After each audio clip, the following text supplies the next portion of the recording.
Hello parents, शाबरीन academy आप सभी का बहुत तहे दिल से धन्यवाद करता है क्योंकि आप सभी के प्यार ने हमें बहुत ही सपोर्ट दिया। जिससे कि आप सभी जानते हैं पेपर्स खत्म हो चुके थे बच्चों के और हम लोगों के जो बैचेस बनना शुरू हो गए थे, हमारे बहुत ही सक्सेसफुल बैचेस बन चुके हैं और हम एक नया बैच आपके सामने एक और लेके आए हैं जो 1 मई से बन रहा है। और ये फर्स्ट लेवल का बैच है जिसके अंदर 6 to 14 ईयर्स चाइल्ड जो है एनरोल करेंगे और बच्चे जो हमारे ऑलरेडी बैचेस में हमारे जो शामिल हो चुके हैं फर्स्ट लेवल में, वो बहुत इंजॉय कर रहे हैं कोर्स को करते हुए। बहुत इंटरेस्टिंग वे में हम लोग सिखाते हैं, बहुत फन वे में हम सिखाते हैं।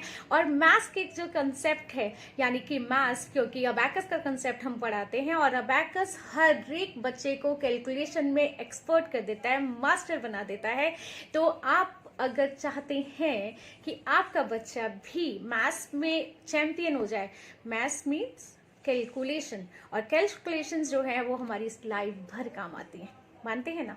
तो अगर आप मानते हैं तो जल्दी से जल्दी, अगर आपने अभी तक वो स्टेप नहीं उठाया है तो 1 मई को जो हमारा नया बैच बनने जा रहा है, जल्दी जल्दी अपने बच्चों को एनरोल कराइए 6 to 14 ईयर्स चाइल्ड। तो आप फ़ोन उठाइए, नीचे दिए नंबर्स में आप कॉल कीजिए और जल्दी से जल्दी रजिस्ट्रेशन कराइए अपने बच्चों को। और देखिए कितना फन करते हैं और कितना अच्छा बेहतर रिजल्ट पाते हैं बच्चे आपके। Thank you.